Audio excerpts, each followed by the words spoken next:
Hello, welcome to the Geopolitics Explained podcast. My name is Dylan.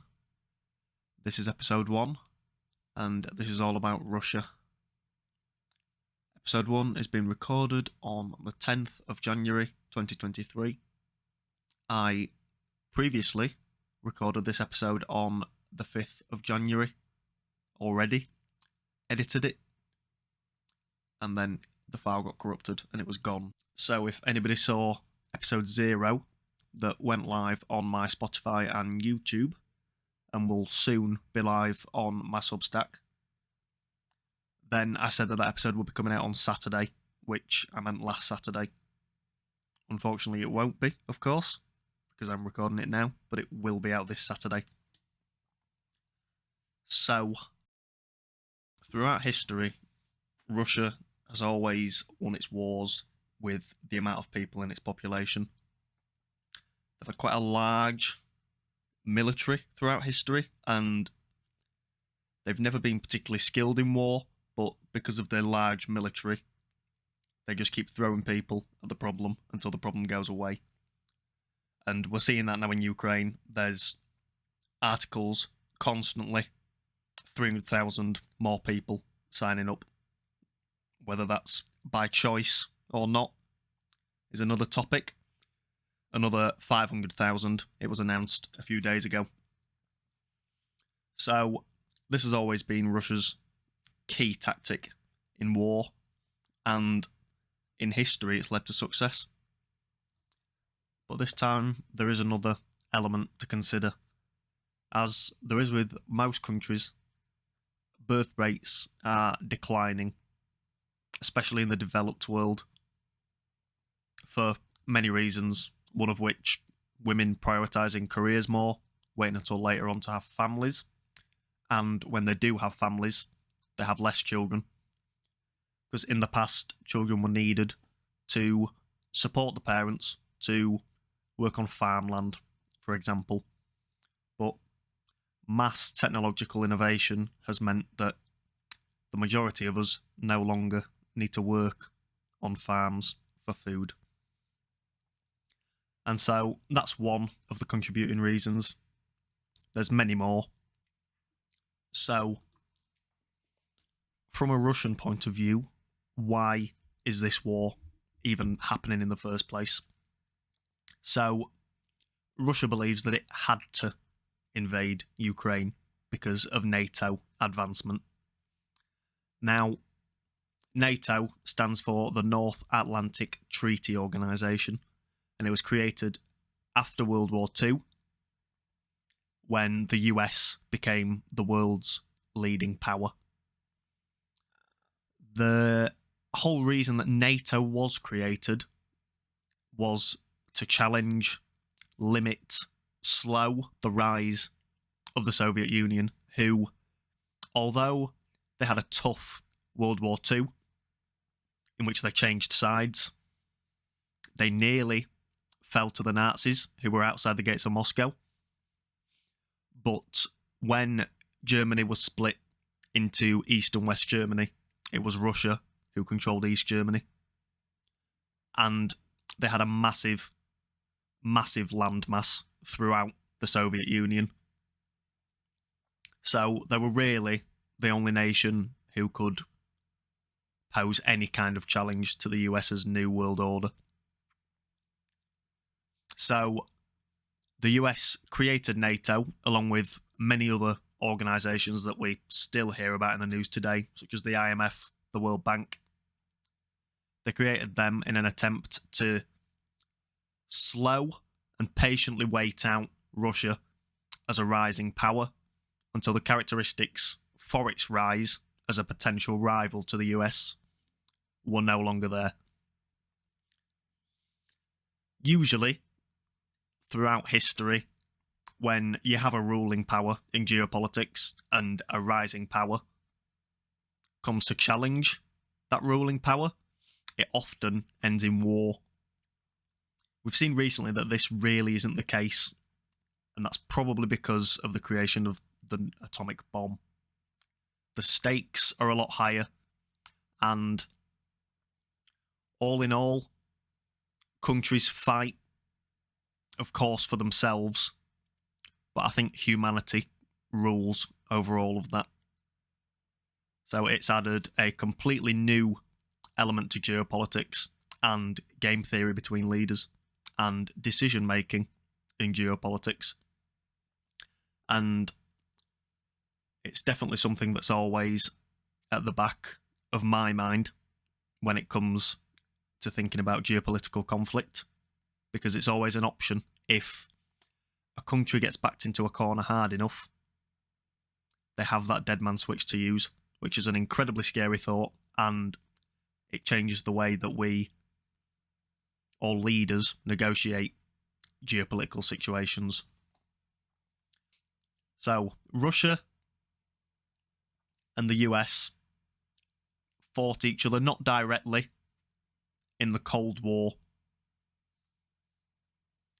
The US and Russia fought through proxy wars, such as in Vietnam, Afghanistan, and Syria, where all were present. They just weren't fighting directly, and it wasn't in mainland Europe or the developed world, which is why it's rarely covered in the news.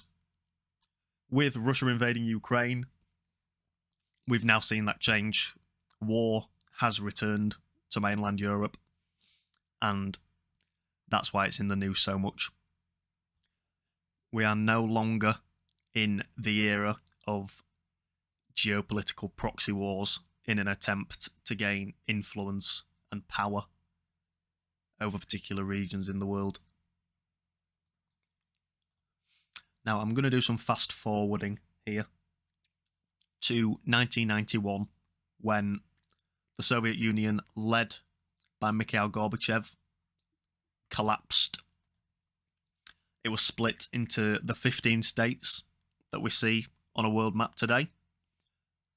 And although this territory was no longer Russian, Russia still had influence over the area. There was still the regional geopolitical leader,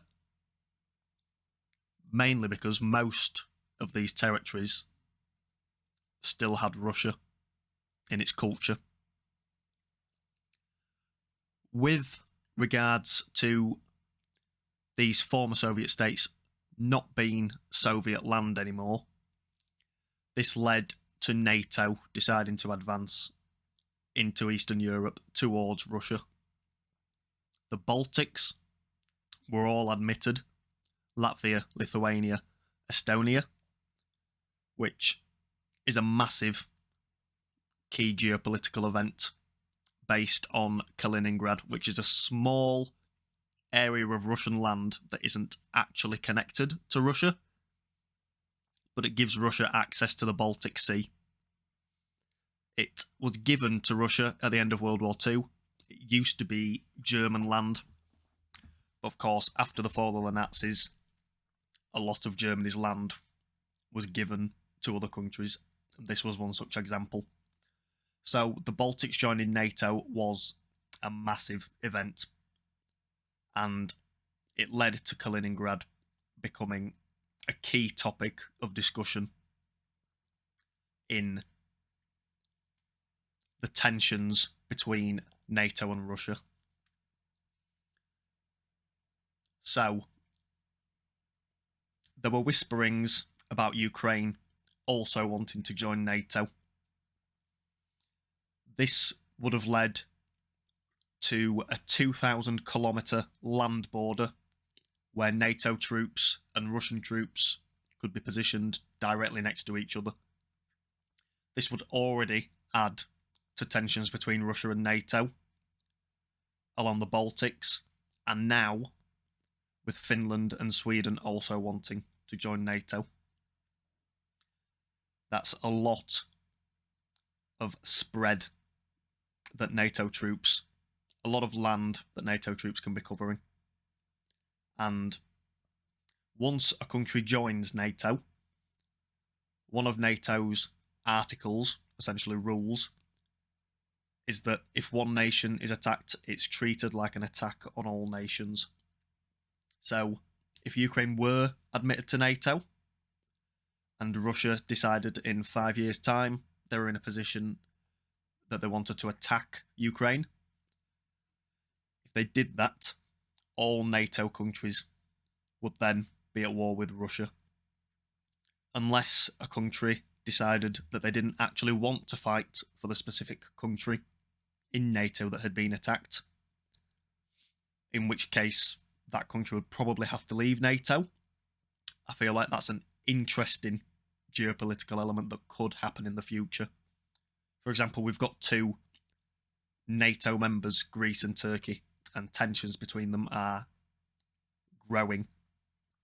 We saw two patrol boats firing warning shots at each other last week, and there are massive reserves of natural gas under the Mediterranean, and both Greece and Turkey have access to that, as well as Egypt, who throw a little hammer in the mix, especially with the Suez Canal being such a massive trading zone that could very easily be used in a negative way against nations who rely heavily on trade.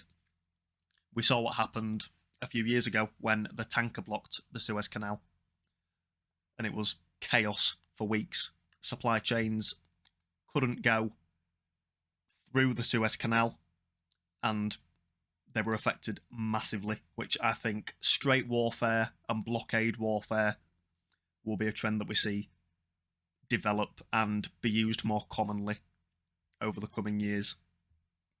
We see this with Iran and the Strait of Hormuz. They could very easily block the Strait of Hormuz, which affects the massive amounts of oil that come out of the Persian Gulf.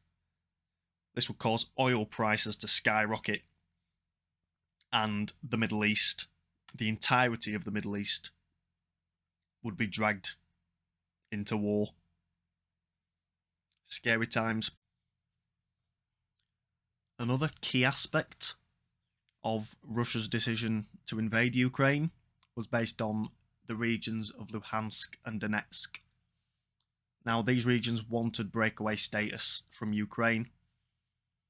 A large proportion of the population there speak Russian, and this entire situation started in 2014 when Russian-supported separatists engaged war in the Donbass with the government that resided there at the time. Now, this entire 2014 situation led to one of the biggest covered aspects of the current Russia-Ukraine war in 2022 and 2023, which is Crimea.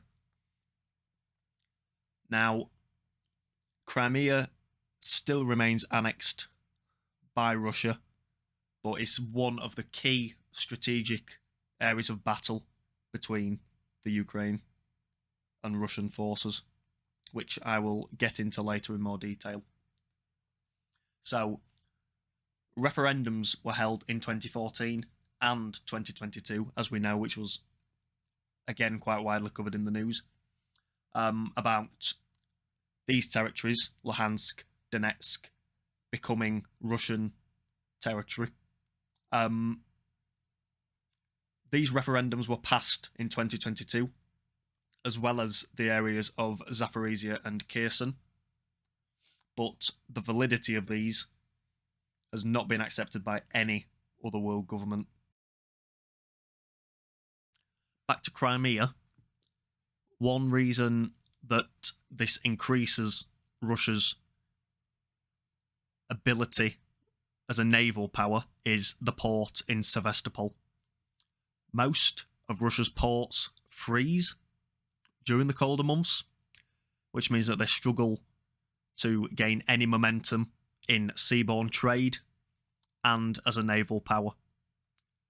If Russia can annex the territory in Ukraine that accesses the Black Sea, specifically the port in Odessa, it gives them another area that won't freeze during the winter from which they can launch trade and attempt to establish themselves as a naval power in the area.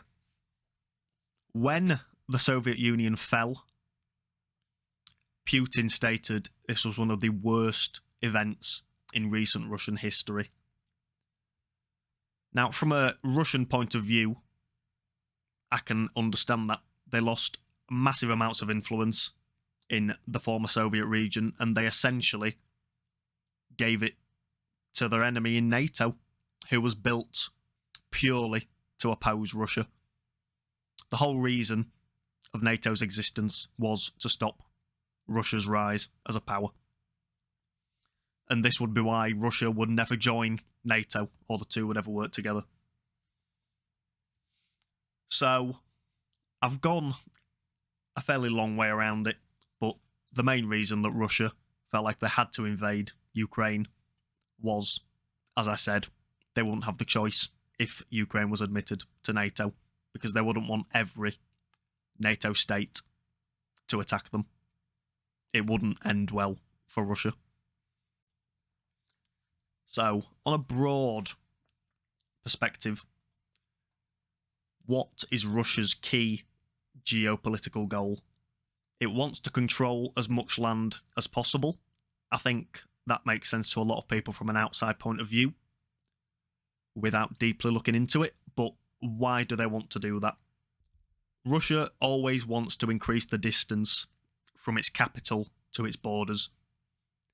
This distance has been the biggest it's ever been in history when the Soviet Union existed, and it made Russia feel incredibly secure. In contrast, they now probably feel very insecure, especially with the potential before the war of Ukraine becoming a NATO member and a 2,000-kilometre border being shared between NATO and Russia, which would decrease the distance from the border to Moscow to about 500 miles. Russian territory is known for being particularly difficult to attack. It's cold. It's difficult to establish supply lines to troops. And so, if Russia has distance between its borders and its capital, that's a bigger distance for any attacking army to cover. So, they'll be in a more groggy, tired, morale will be low once they even reach, if they reach, the capital's gates, just like happened in 1941 in World War II, when the Nazis were outside the gates of Moscow. But by the time they got there, morale was low. They struggled to establish supply chains to the troops at the front based on the tough winter conditions. And really, it led to the turn in World War II. Russia was able to push the Nazis back towards Germany, and the Brits and the French were able to do the same.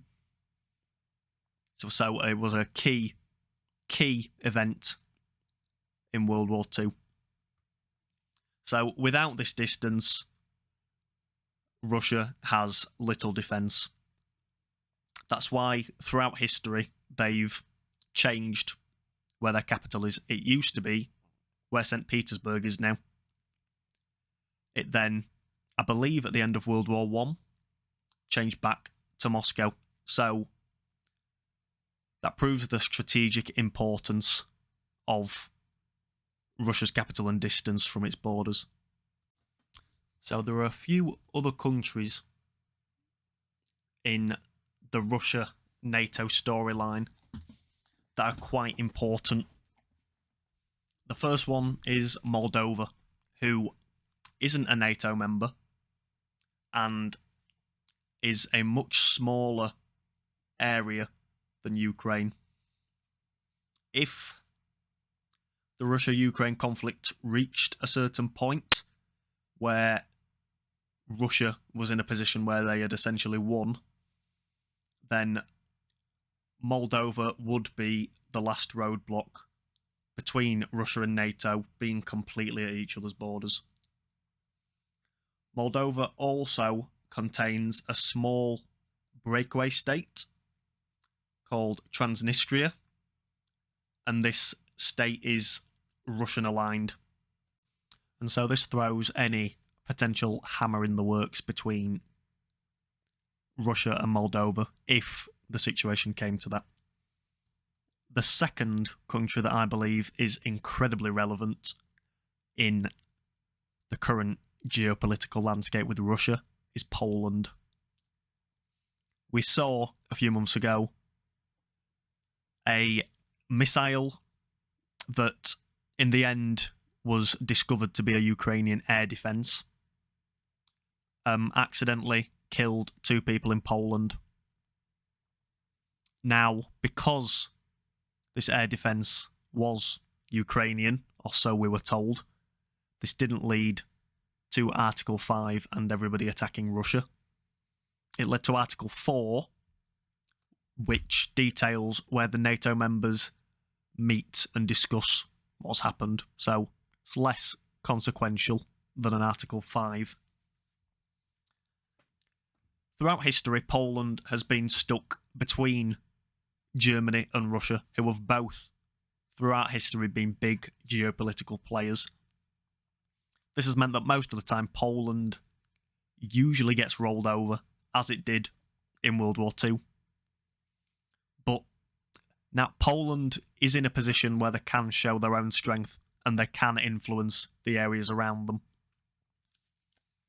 They have strong military alliances with South Korea and the United States, who have some of the most developed military equipment in the world. And these aren't short-term contracts. These are over multiple years where Poland will keep receiving military equipment.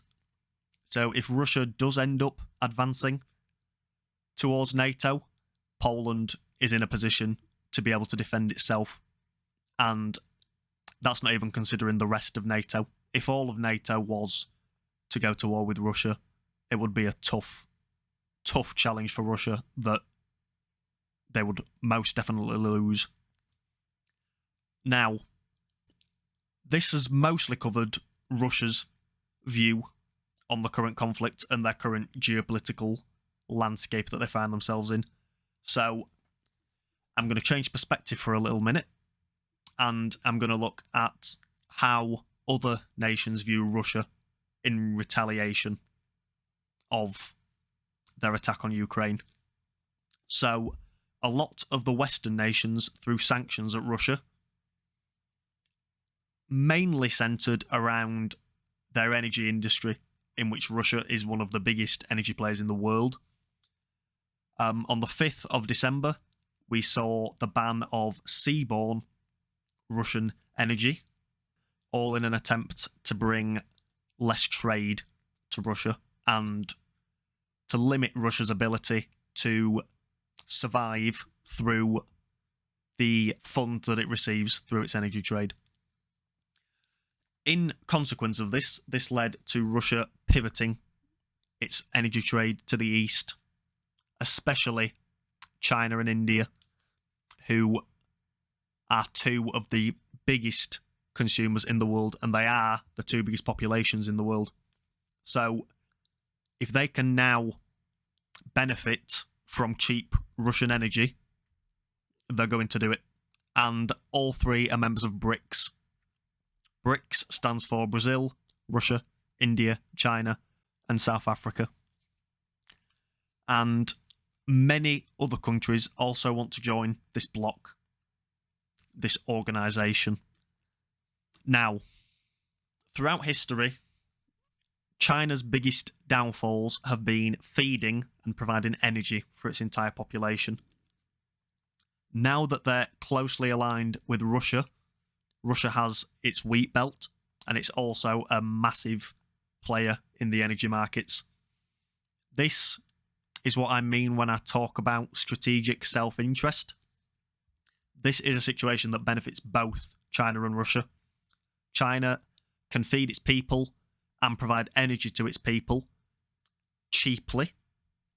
And because these countries share a border, trade between them is going to be easier, and we see the emergence of smaller supply chains. There is actually a pipeline proposed from Russia through Mongolia to China, which will aid energy flows into China even more. So this has been a clear change in trend in which Russia is prioritising trading with the East and the other BRICS members. Now, one of the most important geopolitical events of last year that flew under the radar for most people was when the US confiscated Russia's dollar-held reserves. It scared a lot of countries, and it's the play of a country who is trying to maintain the geopolitical power it has. As cycles work and we reach the end or potential end of a geopolitical empire, this is the kind of plays that are made. The ruling power wants to maintain any power it has, and any rising power or any country who is against the ruling power will attempt grabs for power. This is just what happens when cycles reach their endpoints and tensions are higher, and that's what we're currently seeing.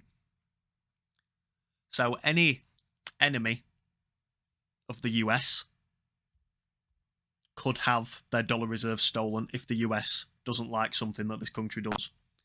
This is going to see many countries try to distance themselves from dollar reserves, that especially at times like this when we have higher interest rates, the dollar can be used as a weapon.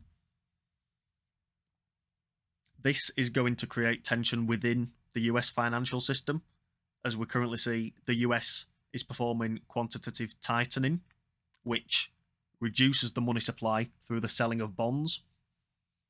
If countries want to distance themselves from US debt and they want to hold less dollar based on the idea that the dollar could be used as a weapon, then they won't buy US debt. The US is selling its own debt. If no one buys it because they're scared of the dollar being used as a weapon, the US is going to have to buy its own debt. It's a scary situation. It might not happen. It probably won't happen because there's still nations who are aligned with the US who will buy its debt, such as the UK, Japan, many others who benefit from the US-run world order. But this is definitely a key aspect to consider. Now back to Russia.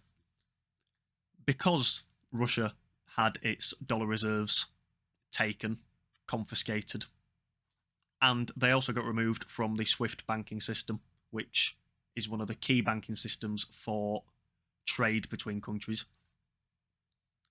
Due to the joint effect of these two things, the implied probability of Russia defaulting on its debt within 5 years is 100%. So they're going to heavily need to rely on countries who are strategically aligned with Russia. And I think that's going to come from BRICS. At the start of 2022, it seemed Russia and China were aligned together as they are against the US. I think the dynamics have changed a little bit now. It's the US against China, but China has secured itself with things that it usually struggles to maintain geopolitically. As I said, its food and its energy. Russia is aligned with China, is an enemy of the US, but I don't think they're a rival anymore. It's clear that Ukraine is a proxy war between the US and Russia based on how much the US is supplying military equipment to Ukraine. The US can't afford for Ukraine to lose the war and for Russia to win it, because then it puts Russia and NATO on each other's borders. So that's why the US is so heavily involved in the Ukraine war. And the same could occur with China and Taiwan, depending on how that timeline works out. One key element of BRICS is that it is an alternative to the US-based world order. So, as I mentioned earlier, any country who is a potential enemy of the US, a pivot towards BRICS would benefit them, especially with the players who are in BRICS. Russia, as I've said, who's a massive player in the energy market, and China, who's the world's biggest consumer. Being involved in that trade group can massively benefit any country who has trade to offer the world, necessities in the current world, shall we say. But as BRICS grows in size, would it have the potential to lead to greater escalation between BRICS and NATO? Currently, BRICS is just a trade alliance, but they want their own currency.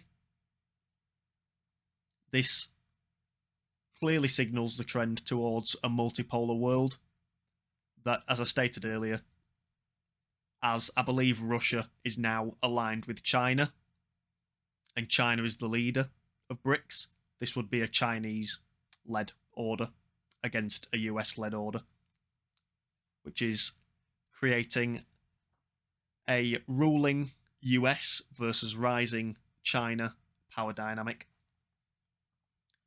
As both groups grow, the chance of a country within either of those groups doing something reckless grows, and bigger alliances often contribute to bigger wars. I mean, look at both world wars, for example, when most of Europe and many other areas around the world, far and wide, were involved. Now, this sounds quite scary.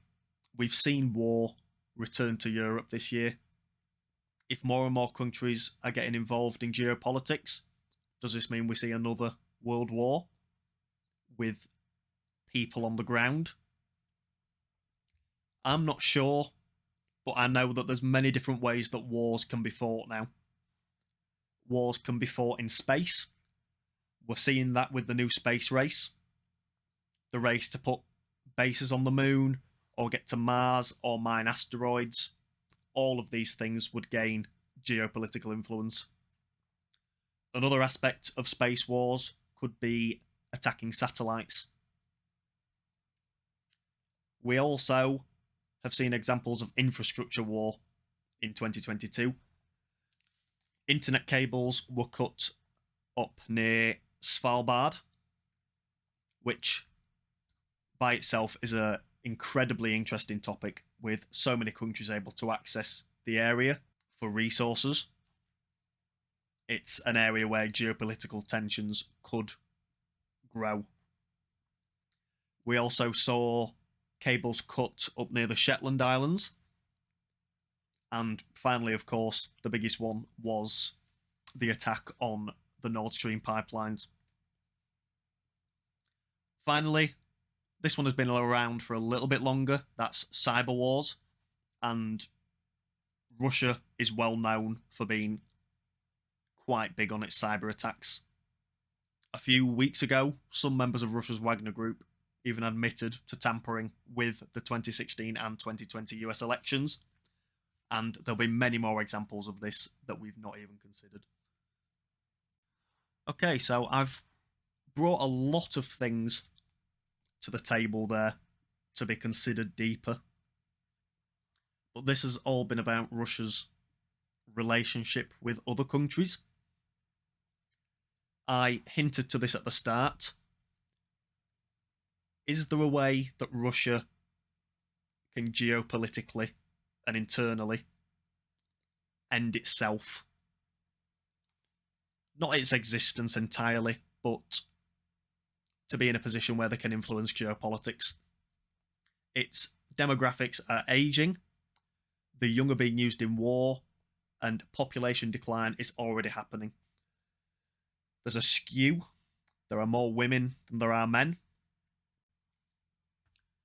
Even if somehow Russia can manage its aging, declining population, there will be clear political tensions to deal with. Russian citizens have been fleeing since the start of the Ukraine war, so they don't have to take part or to try and find better lives for themselves and their families. And many citizens would rather leave than stay. We also see in the last year protests have emerged in Russia. If protests emerged they are often silenced and people are punished heavily for protesting against the government. So this indicates the dire situation for many Russian citizens and how they want to fight for a better life, and they believe that's not going to come under the current government. So, as well as Russia having to deal with external geopolitical tensions, they have their own internal political tensions to contest with as well. That's why I think they are one of the most relevant players in global geopolitics. There's so much that can change with the situation. There's so much that Russia has to deal with. One final point I'll make. When big cycles of empires, reach an end, this naturally comes with more tension, and with more tension comes opportunities to grab power. This is one aspect that Russia seems to be attempting to try and gain an advantage in a geopolitical sense. The last time we saw the long-term debt cycle end was the end of World War II, and we saw how much that changed the world order. The US ran the world for the last 70, 80 years. We're now seeing those systems being challenged, and if any countries see an opportunity to grab power and influence, they're going to go for it. So this is going to be a decade of tension, where those who lost power want to regain it, and those who have power want to maintain it. Russia finds itself in the middle of the current geopolitical game, and they're vying for influence and power and protection. I think the key question is, will Russia ruin itself before it can influence global geopolitics? I hope you enjoyed this. This will be available on my Spotify and YouTube. I would appreciate anybody who subscribed to receive any of these future episodes that I was going to bring out weekly, but I think the effort and work that goes into them to make them as good as possible will mean that I can't release them weekly. I unfortunately won't have the time. But as I build up the Geopolitics database, these podcasts will continue to come out, and I hope they provide a different way to get information across to anybody who wants to listen. So, I've been Dylan. This has been the Geopolitics Explained podcast, episode 1, all about Russia. You can find me in general on Substack at Geopolitics Explained. You can also find me on Medium at the same name. You can find me on Twitter and Instagram at Geopolitics Explained. I'm not particularly active on those. The best place to find me is on Substack, where you can subscribe to my account. I write every Monday, every Tuesday, and every Thursday. And the Geopolitics database is being built in the background with all that. Okay, thank you for listening, guys. I will see you next time. This podcast is for informational purposes only. Any financial market talk is not to be taken as investment, personal, or legal advice. We make every effort to be accurate, but information conveyed could contain errors or become outdated. Consult a qualified finance professional before any decisions you make in the financial markets, and do your own due diligence. My geopolitical analysis is based on data and prediction. Please don't interpret it as total truth. Thanks for listening.